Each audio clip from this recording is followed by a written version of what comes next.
Hello guys, welcome back to my channel knowledge Adda. तो आज के वीडियो में हम लोग एक और न्यू टॉपिक पर डिस्कस करने वाले हैं जिसका नाम है प्रॉन। तो यहाँ पर प्रॉन के हम लोग अपेंडेजेस के बारे में देखेंगे, मतलब उनके उपांगों के बारे में देखेंगे। देखिए, जो प्रॉन के जो उपांग हैं वो एग्जाम के पॉइंट ऑफ व्यू से वेरी वेरी इंपॉर्टेंट है। एग्जाम में क्वेश्चन कभी 6 या 7 नंबर मतलब लॉन्ग टाइप में पूछा जाता है, बट कभी कभी शॉर्ट टाइप में भी पूछा जाता है। तो दोनों के अकॉर्डिंग मैंने नोट्स बनाया हुआ है, तो वीडियो के लास्ट तक बने रहिएगा। मैं आप लोगों को जो प्रॉन अपेंडेजेस हैं उनके long type and short type दोनों टाइप के नोट्स प्रोवाइड करूंगी, ताकि अगर 2 मार्क्स के लिए आए तो भी आप इसे लिख सको, ताकि अगर ये 5-6 नंबर के आते हैं तो भी आप लिख सको। तो वीडियो के लास्ट तक बने रहिएगा, विथ डायग्राम आप लोगों को यहाँ पर मिल जाएंगे। इसके अलावा इस चैप्टर के बहुत सारे वीडियो ऑलरेडी अपलोड हो चुके हैं चैनल में, लायन बैच है ये हमारा, आप डिस्क्रिप्शन बॉक्स में चेक जरूर करें। चलिए स्टार्ट करते हैं हम लोग आज का टॉपिक जिसका नाम है प्रॉन। तो देखिए, प्रॉन को एक और नाम से जाना जाता है जिसे कहा जाता है पैलीमोन। इसके अलावा आप यहाँ पर डायग्राम देख सकते हो प्रॉन का, और प्रॉन को झींगा मछली भी कहा जाता है। ज्यादातर इंडिया में इसे झींगा मछली के नाम से जाना जाता है, और इसे खाने में भी काफी सारे लोग यूज करते हैं प्रॉन को। ठीक है गाइस, अब चलिए हम ये देखते हैं कि कौन से फाइलम के अंतर्गत आते हैं। तो जैसा कि आप सभी को पता है कि हमारा आर्थ्रोपोडा फाइलम चल रहा है, तो ये जो प्रॉन है वो ऑफकोर्स आर्थ्रोपोडा फाइलम के अंतर्गत आते हैं। आर्थ्रोपोडा फाइलम में एक क्लास है जिसका नाम है क्रस्टेशिया, और इसी क्रस्टेशिया क्लास के अंतर्गत इन प्रॉन को रखा गया है। प्रॉन से रिलेटेड जो क्रैब होते हैं, मतलब जो केकड़े हैं और जो लॉबस्टर है, उन्हें भी क्रस्टेशिया वर्ग के अंतर्गत रखा गया है। ठीक है, देखा जाए तो ये जो क्रस्टेशिया क्लास होता है ना, इसी टाइप के एनिमल आते हैं। चलिए मैं इनके हैबिट्स और हैबिटेट के बारे में बताती हूँ। सबसे पहले अगर हम इसके आवास के बारे में बात करें कि ये झींगा मछली कहाँ पर पाए जाते हैं, तो झींगा मछली समुद्र, नदी, नालों और तालाब, पोखरों, झील, नदी इत्यादियों में पाए जाते हैं। और ये जो झींगा मछली होते हैं वो ना रात्रिचर प्राणी होते हैं, मतलब नॉक्टर्नल होते हैं। अधिकतर ये रात में शिकार करने के लिए निकलते हैं, और बता दूं आपको ये शाकाहारी भी होते हैं और ये मांसाहारी भी होते हैं। मतलब ये कहें कि ये जो ग्रीन एल्गी वगैरह जो तालाब में होते हैं उन्हें भी खाते हैं ये, और इसके अलावा ये मांस वगैरह भी खाते हैं, जैसे कि छोटे मछली, कीड़े वीड़े को भी ग्रहण करते हैं। तो मतलब ये मान के चलिए कि सर्वाहारी होते हैं। ठीक है, और ये इनकी हैबिट्स होती है कि रात्रिचर प्राणी होते हैं। ठीक है गाइस, झींगा मछली बिल्कुल ये मछली के समान ही दिखाई देते हैं, बट आप इसका डायग्राम देख सकते हो। इनके बारे में पूरा हम लोग डिस्कस करेंगे पूरे टॉपिक पर। साइज एंड शेप की चलिए बात करते हैं। साइज एंड शेप के बारे में, तो इनका शेप तो आप देख ही सकते हो किस प्रकार से बाइलेटरली सिमेट्रिकल होता है ना। और अगर हम इसके लंबाई की बात करें कितना लंबा होता है, तो देखिए 25 से 40 सेंटीमीटर तक ये लंबा होता है।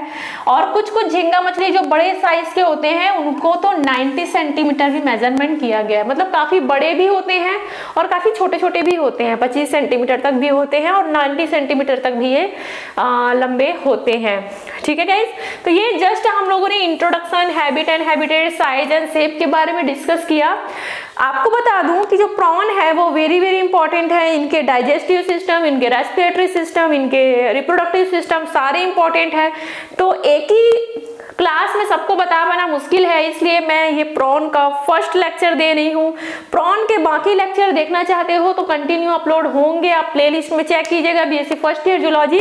तो चलिए हम लोग क्या करते हैं गाइस, अब नेक्स्ट हम लोग देखते हैं कि जो प्रॉन का बॉडी है वो कैसा होता है और इन्हें किन किन पार्ट्स में डिवाइड किया गया है।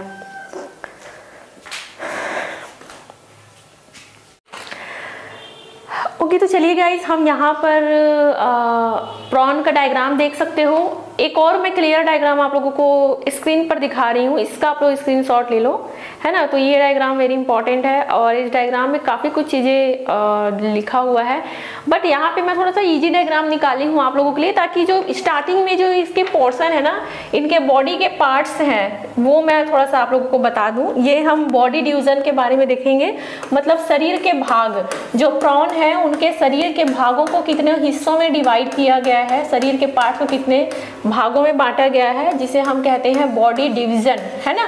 तो इससे क्या है, आप लोगों को काफी हद तक प्रॉन के बारे में समझने में आसानी होगा। तो चलिए सबसे पहले हम देख लेते हैं प्रॉन के हेड के बारे में अगर आप ये प्रॉन देखें तो ये वाला पोर्शन इसका हेड कहलाता है, यहाँ से लेकर के यहाँ तक, ये जो इसका आई भी आप देख सकते हो, तो ये वाला जो पूरा पोर्शन होता है वो क्या कहलाता है, इनका हेड वाला पार्ट कहलाता है। हेड पार्ट के जस्ट बाद होता है चेस्ट वाला पार्ट, मतलब आप ये जो उभरा वाला पार्ट देख रहे हो ना समथिंग, ये वाला पार्ट, ये इनका चेस्ट वाला पार्ट कहलाता है। और हेड और चेस्ट को मिला करके इसे कहा जाता है सेफेलोथोरैक्स। क्लियर हुआ आप लोगों को? जो प्रॉन होता है उनका सबसे पहला पार्ट होता है सिफेलोथोरैक्स। सिफेलोथोरैक्स में दो भाग आते हैं प्रॉन के, सबसे पहला आता है हेड पार्ट, दूसरा आता है चेस्ट पार्ट, जिसे एक साथ सिफेलोथोरैक्स कहा जाता है। ठीक है, अब आता है इनका एब्डोमेन वाला पार्ट। इनके शरीर को दो हिस्सों में बांटा गया है, पहला सिफेलोथोरैक्स, दूसरा एब्डोमेन, मतलब एब्डोमेन वाला जो पेट वाला पार्ट है ना, वो वाला पार्ट आता है। तो आप यहाँ पर देख सकते हो कुछ इस तरीके से उभरा हुआ वी के शेप का, ये कुछ इस तरीके से ये जो पूरा पार्ट है वो इनका एब्डोमेन कहलाता है। लास्ट में आप इनका टेल भी देख सकते हो, जिसे हिंदी में कहा जाता है पूंछ। क्लियर हुआ आप लोगों को? तो क्या कहा मैंने, जो प्रॉन है उनके शरीर को दो भागों में, स्पष्ट दो भागों में बांटा गया है, पहला सेफेलोथोरैक्स, दूसरा एब्डोमेन। यहाँ तक क्लियर हुआ? अब देखिए सेफेलोथोरैक्स की हम लोग पहले बात करते हैं। बात करें इनके हेड की, तो इनके हेड के 5 खंड होते हैं, इनके बताती हूँ, फर्स्ट, सेकेंड, थर्ड, फोर्थ और 5। तो ये टोटल 5 खंडों में डिवाइड होते हैं और प्रत्येक खंड में उपांग जुड़े होते हैं। क्लियर हुआ? उपांग जिसे यहाँ पर आप देख सकते हो ना, अपेंडेजेस। सो डोंट वरी, एक एक अपेंडेजेस को मैं स्पेशल डायग्राम बना करके आप लोगों को समझाऊंगी, जो यहाँ पर शो नहीं भी हो रहा है, अलग से हम लोग इनके अपेंडेजेस को शो करेंगे। तो इनके हेड के टोटल 5 खंड होते हैं। सेकंड नंबर में आता है चेस्ट, तो इनके चेस्ट के टोटल 8 खंड होते हैं। हालांकि स्पष्ट रूप से यहाँ पर आप लोगों को खंड दिखाई नहीं दे रहा है, बट प्रत्येक खंड में इनके जो उपांग है वो क्या होते हैं, जुड़े होते हैं। जो अपेंडेजेस है वो जुड़े होते हैं, जोड़ी में होते हैं ये अपेंडेजेस। क्लियर हुआ आप लोगों को? टोटल 8 जोड़ी, 5 जोड़ी अपेंडेजेस सेफेलोथोरैक्स में पाए जाते हैं। मतलब ये यहाँ पर देखिए, जो सेफेलोथोरैक्स है टोटल 13 खंडों से मिल करके बना होता है, 8, 5, 13 खंड से मिल करके बना होता है। और प्रत्येक खंड में ज्वाइंटेड अपेंडेजेस उपांग पाए जाते हैं। प्रत्येक उपांग को अच्छे से मैं डायग्राम बना करके आप लोगों को समझाऊंगी।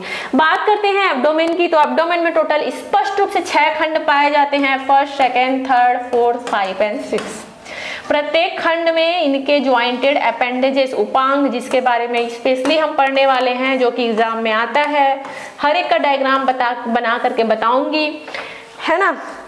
और इनका टेल प्लेट होता है, जिसे टेल्सन कहा जाता है। यहाँ पर आप इसका टेल देख रहे हो, इसे कौन नाम से बोला जाता है, जिसे कहा जाता है टेल्सन, है ना।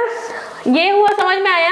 अब हम इनके बाह्य कंकाल के बारे में बात करें, जिसे कहा जाता है एक्सोस्केलेटल बाह्य कंकाल। तो जैसे कि मैंने आर्थ्रोपोडा में बताया था कि जो आर्थ्रोपोडा फाइलम में जितने भी जीव आते हैं उनमें बाह्य कंकाल पाया जाता है। तो यहाँ पर आप जो इनके अपेंडेजेस देख रहे हो, ये जो इनके उपांग देख रहे हो, यही क्या है, इनके बाह्य कंकाल है। मतलब ऐसा कंकाल, ऐसा स्केलेटल जो कि बाहर में है, और इनका जो बॉडी होता है वो पूरा एक कवर रहता है, हार्ड प्लेट से इनका बॉडी जो है वो कवर रहता है, जो कि एक्सोस्केलेटल कहलाता है, बाह्य कंकाल कहलाता है। तो एक बॉडी का एक आप लोग डिवीजन समझ गए, कौन सा पार्ट क्या होता है, कौन सा पार्ट क्या होता है। चलिए अब मैं आप लोगों को जितने भी अपेंडेजेस बताई ना, उसका एक एक के बारे में बताती हूँ। ओके गाइस, हम यहाँ पर प्रॉन के उपांगों के बारे में देख लेते हैं। प्रॉन के अपेंडेजेस के बारे में टोटल 19 जोड़ी उपांग पाए जाते हैं प्रॉन में। थोड़ा सा ये और कम कर देती हूँ मैं, ताकि और क्लियर डायग्राम दिख सके। तो यहाँ पर एक तरफ मैंने प्रॉन का डायग्राम बनाया हुआ है, दूसरे तरफ उनके जो भी उपांग है, उनके जो भी अपेंडेजेस है, उनका अलग अलग नाम है और उनका अलग अलग डायग्राम है। डोंट वरी, अगर बहुत छोटा डायग्राम है तो मैं हर एक का बहुत बड़ा बड़ा डायग्राम आप लोगों को दिखाऊंगी, है ना। तो देखो यहाँ पर प्रॉन के अगर हम उपांग की बात करें तो इनके उपांगों को टोटल 3 पार्ट में डिवाइड किया गया है। सबसे पहला होता है सिफेलिक, हिंदी में इसे क्या बोलते हैं वो पूरा मैं एक एक का जब मैं डिटेल में बताऊंगी ना तो मैं उसका नाम बता दूंगी। सबसे पहला होता है सिफेलिक अपेंडेजेस। तो सिफेलिक अपेंडेजेस मतलब जो हेड वाला पोर्शन होता है ना, मैं क्या बताई थी आपको अभी जस्ट कि जो प्रॉन होते हैं उनका ये इतना हिस्सा क्या होता है, हेड वाला पार्ट होता है। ये क्या है, इनका हेड वाला पार्ट है। तो हेड वाला पार्ट में जो भी अपेंडेजेस पाए जाते हैं, जैसे कि ये हो गया, ये पूरा अपेंडेजेस, हालांकि स्पष्ट रूप से तो यहाँ पर नहीं दिखेगा आपको, बट ये वाले डायग्राम में मैं आप लोगों को दिखाऊंगी, थोड़ा सा मैं जूम करके दिखाऊंगी, सो डोंट वरी। पहले इनके उपांगों के नाम सुन लो। पहला तो हो गया सिफेलिक अपेंडेजेस मतलब सिफेलिक उपांग, दूसरा होता है थोरैसिक उपांग। सिफेलिक उपांग टोटल कितने होते हैं, 5 जोड़ी होते हैं, 5 है ना। और थोरैसिक उपांग टोटल कितने होते हैं, खैर जो भी नंबर है यहाँ पर मैं लिख दी हूँ। थोरैसिक उपांग मतलब जो चेस्ट वाला है, यहाँ से लेकर के इनका यहाँ तक, इनके चेस्ट वाले पार्ट में कितने उपांग है यहाँ पर आप देख रहे हो, काफी सारे हैं, है ना। तो ये इनका थोरैसिक वाला अपेंडेजेस कहलाता है। अब लास्ट में आता है एब्डोमिनल। तो यहाँ पर ये पूरा हिस्सा क्या है, इनका एब्डोमेन है। तो एब्डोमेन में भी काफी सारे उपांग पाए जाते हैं। तो ये वाले जो इनके उपांग या फिर जो इनके अपेंडेजेस है वो एब्डोमिनल अपेंडेजेस कहलाता है। समझ में आया आप लोगों को। तो क्या देखा आप लोगों ने कि जो प्रॉन है उनमें टोटल 3 टाइप के अपेंडेजेस पाए जाते हैं। सबसे पहला सिफेलिक जिस मतलब हेड वाला, सेकंड नंबर का है थोरैसिक मतलब चेस्ट वाला, और थर्ड नंबर का है एब्डोमिनल मतलब एब्डोमेन वाला, पेट वाला। ठीक है, चलिए थोड़ा सा मैं जूम करती हूँ, समझ गया ना आप लोग सिफेलिक थोरैसिक एब्डोमिनल। चलिए यहाँ पर देखिए डायग्राम को, सो डोंट वरी अगर इसमें अच्छा नहीं दिख रहा होगा तो हर एक का मैं अच्छे से बता दूंगी। तो सबसे पहला जो है सिफेलिक है, तो यहाँ पर सबसे फर्स्ट में, अरे यार सॉरी एक मिनट वेट, सबसे पहला आपका सिफेलिक है। तो सिफेलिक में देखो काफी सारे नाम है, नाम मैं आप लोगों को आगे बताऊंगी एक एक का, पहले देख लो। ये जितने डायग्राम दिख रहे हैं ना, स्क्रीनशॉट लेना है तो ले लो, बट डोंट वरी हर एक अपेंडेजेस का मैं नाम और इनका डायग्राम मैं अलग से बताते जाऊंगी जब सिफेलिक वाला पढ़ाऊंगी तब। यहाँ पर आप देख सकते हो जो हेड वाला पार्ट होता है ना, कुछ इस तरीके से अपेंडेजेस पाए जाते हैं। हालांकि दिखता नहीं है, अब छोटे से डायग्राम में क्या ही दिखेगा, बट उन लोग क्या है माइक्रोस्कोप से देख देख करके पूरा डायग्राम बनाते हैं, तो कुछ ऐसा होता है। ठीक है गाइस, चलिए ये हो गया सिफेलिक वाला। थोरैसिक वाला देखो, थोरैसिक वाले में देखो maxillipeds, chelate legs, non chelate legs, ये पूरे आते हैं। मतलब उनके जो चेस्ट वाले पार्ट है ना, उनमें कुछ ऐसे ऐसे उपांग पाए जाते हैं, ऐसे ऐसे अपेंडेजेस पाए जाते हैं। चलिए ये थोरैसिक वाला हुआ, ये क्या है, सेकंड नंबर का है ना। नाम मत भूलना गाइस, अलग अलग मैं बताऊंगी तो कंफ्यूज मत होना। थर्ड नंबर का है एब्डोमिनल, मतलब जो उनके एब्डोमेन में कैसे कैसे अपेंडेजेस पाए जाते हैं, तो कुछ इस तरीके से है, प्लीपॉइड और यूरोपोड। ठीक है, तो समझ में आया आप लोगों को। चलिए सबसे पहले हम क्या करते हैं, सिफेलिक अपेंडेजेस को समझते हैं। सिफेलिक अपेंडेजेस के अंतर्गत टोटल 5 टाइप के अपेंडेजेस आते हैं। पहले मैं सिफेलिक बताऊंगी, देन थोरैसिक बताऊंगी, देन एब्डोमिनल बताऊंगी। ठीक है, फर्स्ट नंबर का उपांग आता है शीर्षस्थ उपांग, जिसे सिफेलिक अपेंडेजेस कहा जाता है। मतलब जो हेड वाला पोर्शन होता है ना, उसमें किस किस टाइप से अपेंडेजेस पाए जाते हैं। तो टोटल यहाँ पर 5 पेयर मतलब 5 जोड़ी उपांग पाए जाते हैं शीर्षस्थ भाग में, उनके हेड वाले पोर्शन में। सबसे पहला होता है एंटीन्यूज, बाजू में डायग्राम देख रहे हो वो एंटीन्यूज का एक डायग्राम है, दूसरा है एंटीनी, तीसरा नंबर का है मैंडिबल, चौथे नंबर का है मैक्सिलुली और 5वें नंबर का है मैक्सिली। तो चलिए गाइस सबसे पहले हम डायग्राम देख लेते हैं एंटीन्यूज और एंटीनी का, देन बाकी थर्ड भी मैं आप लोगों को बताऊंगी। देख लेते हैं सबसे प्रथम खंड का उपांग जिसे हम कहते हैं, थोड़ा सा जूम करती हूँ। यहाँ पर आप देख रहे हो पेलिमोन का एंटीन्यूल्स है ना, एंटीन्यूल है। ठीक है, चलिए ये देखते हैं हम लोग इन्हें कितने पार्ट में इनके उपांगों को डिवाइड किया गया है। तो अगर हम एंटीन्यूल्स की बात करें तो इनमें जो इनके एंडोप्राइट है उनको टोटल 3 पार्ट में डिवाइड किया गया है। पहला तो होता है प्रिकॉक्सा, ये वाला जो आप पार्ट देख रहे हो ना, ये क्या है, इनका प्रिकॉक्सा है, ये वाला पार्ट प्रिकॉक्सा है। सेकंड नंबर का है कोक्सा, ये वाला जो पार्ट देख रहे हो वो क्या है, कोक्सा है, फर्स्ट सेकंड। और थर्ड नंबर में है इनका बेसिस, ये वाला जो पार्ट आप देख रहे हो ये क्या है, बेसिस है। ठीक है, सॉरी। तो टोटल 3 पार्ट में एंटीन्यूल्स को डिवाइड किए गए हैं। ठीक है गाइज, और इसमें एक और चीज आपको जानने को मिलेगा, यहाँ पर इनके इनर और आउटर फिलर भी पाए जाते हैं। यहाँ पर आप देख सकते हो इनर और आउटर फिलर कुछ इस तरीके से इनमें प्रेजेंट होते हैं। तो ये तो बात हुई एंटीन्यूल्स की। तो ये डायग्राम आप लोग बना सकते हो, है ना।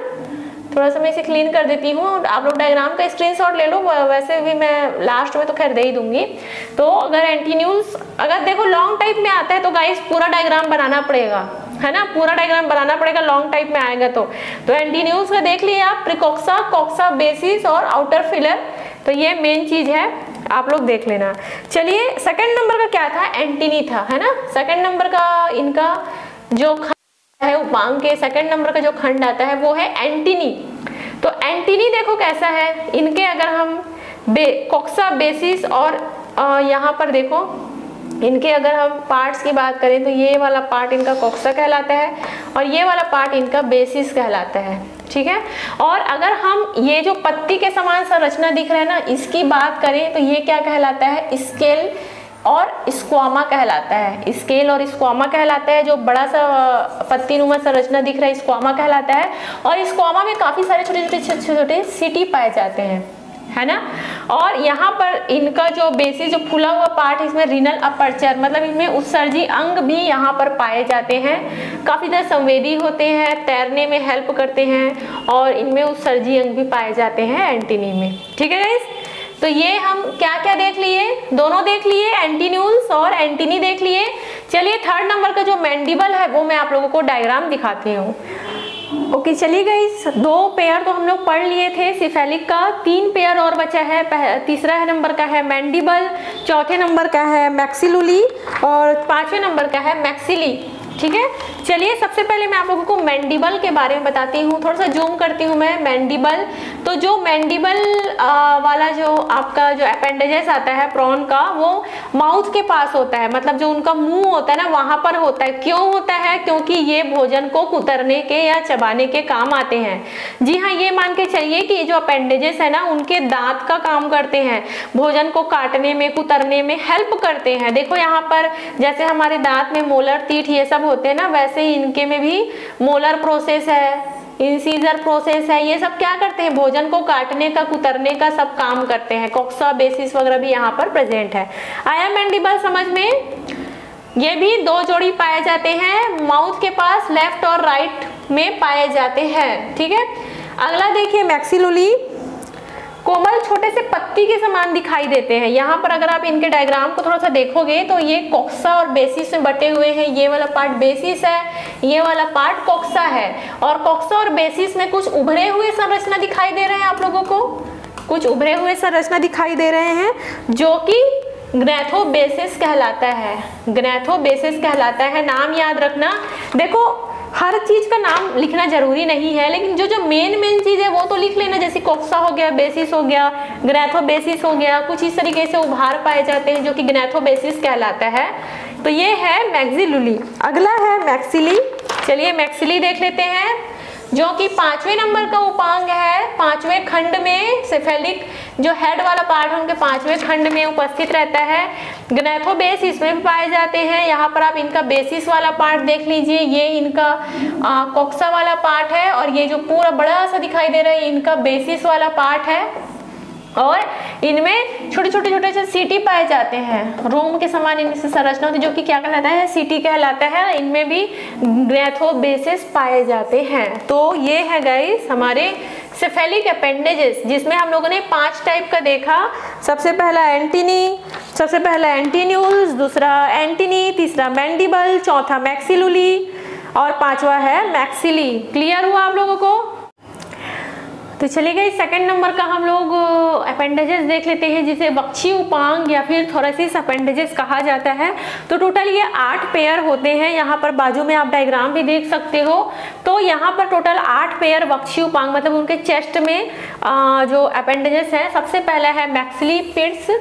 तो मैक्सिलिपिड्स टोटल 3 पेयर में रहते हैं। सबसे पहला प्रथम मैक्सिलिपिड द्वितीय मैक्सिलिपिड और तृतीय मैक्सिलिपिड, या फिर आप कह सकते हो फर्स्ट, सेकंड और थर्ड मैक्सिलिपिड। तो ये जो मैक्सिलिपिड नाम का जो अपेंडेजेस है ना, यहाँ पर आप देखो डायग्राम इसका, ये बेसिकली भोजन को पकड़ने में काम आते हैं, साथ ही साथ चलने में भी काम आते हैं। मतलब जो प्रॉन है, जो झींगा मछली है, भोजन को पकड़ेंगे तो भी इनका यूज करते हैं और बेसिकली चलने के लिए भी इनका यूज करते हैं।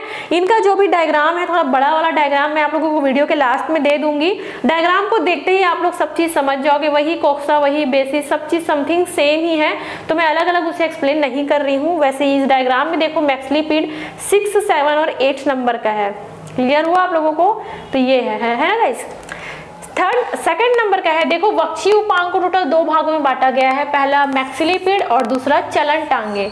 चलन टांगे मतलब वॉकिंग लेग, ऐसा लेग जो कि वाकई में इनके चलने का काम करते हैं, इनके चलने में हेल्प करते हैं। तो इनके जो वॉकिंग लेग है ना, उनको भी 2 कैटेगरी में डिवाइड कर दिया गया है, पहला चिलेट और दूसरा नॉन चिलेट। तो ये टोटल 5 जोड़ी होते हैं, 2 जोड़ी चिलेट होते हैं और 3 जोड़ी नॉन चिलेट होते हैं। ये टोटल 3 पेयर होते हैं, पहला पेयर, दूसरा पेयर और तीसरा पेयर। पहला जोड़ी, दूसरा जोड़ी, तीसरा जोड़ी मैक्सिलिपिड। 2 पेयर चिलेट वाला लेग होता है, 3 जोड़ी नॉन चिलेट होता है। चिलेट वाला देख सकते 9वां 10वां, नॉन चिलेट वाला 11वां 12वां 13वां। तो चिलेट मतलब क्या होता है? ऐसा टांग जिसमें चिमटी बना हो। कैसे बताऊं? वेट, देखो चिलेट और नॉन चिलेट में बस फर्क ये याद रखना आप लोग कि जो चिलेट वाले टांगे होती है ना उनकी, वो कैसे होती है, जैसे कि ये है, अब बाहर से ये ऐसे चिमटी टाइप बन जाएगा। समझ रहे हो आप लोग? मतलब इसका ऐसा संरचना रहेगा ना, ये चिलेट लेग है, चिलेट लेग। इसमें चिमटी टाइप, बेसिकली ये किसी चीज को पकड़ने में भी काम आते हैं और चलने में भी काम आते हैं ऑफ कोर्स। और नॉन चिलेट लेग में क्या होता है, इनका लेग ऐसे बिल्कुल ऐसा रहता है, सिंपल, कोई इसमें चिमटी विमटी नहीं दिखाई देगा, तो ये नॉन चिलेट कहलाता है, सिंपल। और इसका जो भी थोड़ा बड़ा डायग्राम है ना, वो मैं वीडियो के लास्ट में दे दूंगी, है ना। तो समझ गए आप लोग? वक्षीय उपांग चेस्ट में पाए जाते हैं। ध्यान रखना 2 भागों में बांटा गया है, मैक्सिलिपिड और चलन टांगे। मैक्सिलिपिड के अंतर्गत 3 पेयर आते हैं, चलन टांगे के अंतर्गत 5 पेयर आते हैं। 2 पेयर चिलेट वाला टांग हो गया और 3 पेयर नॉन चिलेट हो गया। देखो नॉन चिलेट कैसे रहता है, वेट सॉरी, बिल्कुल ऐसा ये, और नॉन चिलेट देखो कैसा रहेगा, लास्ट में ऐसे कांटे के समान ऐसे बना रहेगा। ठीक है, वैसे डायग्राम दिखा दूंगी मैं। तो ये हुआ थोरेसिक अपेंडेजेस। लास्ट हमारा बच गया है एब्डोमिनल अपेंडेजेस, वो भी हम लोग जल्दी से देख लेते हैं। सो गाइस, लास्ट नंबर का अपेंडेजेस देखो, उदरी उपांग जिसे कहते हैं एब्डोमिनल अपेंडेजेस। टोटल 6 पेयर होते हैं इनके, 2 टाइप के होते हैं। पहला होता है प्लीपोड्स, दूसरा होता है यूरोपोड। तो जैसा कि पता है एब्डोमिनल जो अपेंडेजेस है वो एब्डोमेन के पास पाए जाते हैं, जैसे कि मैंने डायग्राम में बताया कि जिनको एब्डोमेन होता है टोटल 6 खंडों में डिवाइड रहता है, प्रत्येक खंड में 1 जोड़ी इनके अपेंडेजेस पाए जाते हैं। तो प्लीपॉइड की बात करें, डायग्राम आप लोग देख सकते हो, कुछ इस प्रकार से होता है, बिल्कुल ऐसे नाखून की तरह होता है ना, जैसे कि फिंगर होता है ना हमारा, कुछ उसी तरीके के इनके अपेंडेजेस होते हैं। टोटल 5 पेयर होते हैं, पहला जोड़ी, दूसरा जोड़ी, तीसरा, चौथा और 5वां जोड़ी, है ना। लास्ट में होता है यूरोपोड, जो कि पूंछ, जिसे हम टेल लास्ट में बताई थी ना, टेल करके मैं, वही वाला जो कहलाता है इनका यूरोपोड कहलाता है। बेसिकली ये जो यूरोपोड है वो इनके स्विम करने में काम आते हैं, तैरने में काम आते हैं। और बाकी जो ये प्लीपॉइड वाला है ना, वो सेक्स मतलब ये मान के चलिए कि रिप्रोडक्शन के समय काम आते हैं। ऑफ कोर्स वो एब्डोमिनल के पास होते हैं, प्लस अंडों वगैरह को पकड़ने में भी ये हेल्प करते हैं प्लीपॉइड। ठीक है गाइस, तो चलिए इनके जो भी डायग्राम है वो मैं आप लोगों को बता देती हूँ, स्क्रीनशॉट ले लो आप लोग। तो जैसे कि मैंने कहा था कि जो अपेंडेजेस प्रॉन के उपांग है गाइस, वो 2 टाइप के पूछे जा सकते हैं, पहला तो लॉन्ग टाइप और दूसरा शॉर्ट टाइप। तो अगर लॉन्ग टाइप आता है तो जो मैं बुक का फोटो दे रही हूँ ना, वो पूरा आप लोग स्क्रीनशॉट ले लेना। कुछ कुछ चीज़ों को मैंने हाईलाइट किया हुआ है जो कि आपको लिखना है, पढ़ना है। बहुत सारी चीज़ में नहीं किया हुआ है, आप लोग देख के कर लेना, क्योंकि देखो अगर लंबा चौड़ा अगर 6-7 नंबर का आया ना गाइस, तो पूरा डायग्राम बनाना पड़ेगा, कम से कम 6-7 पन्ना तो आपको लिखना पड़ेगा, तभी आपको 6 से 7 नंबर मिल पाएगा। तो बहुत अच्छे से डिटेल में इसको पढ़ना थोड़ा सा, है ना। तो ये तो था लॉन्ग टाइप वाला। इसके बाद मैं क्या करूंगी, आपको शॉर्ट टाइप वाला दे दूंगी। ये 2 नंबर के लिए भी आता है, जी हाँ 2 नंबर के लिए भी आता है। तो 2 नंबर के अगर आ गया तो कैसे लिखोगे, 2 पेज मैंने बनाया हुआ है, जी हाँ जो 3-4 पन्ना वाला जो टॉपिक है ना, वो क्या किया है मैंने 2 पेज में बनाया हुआ है।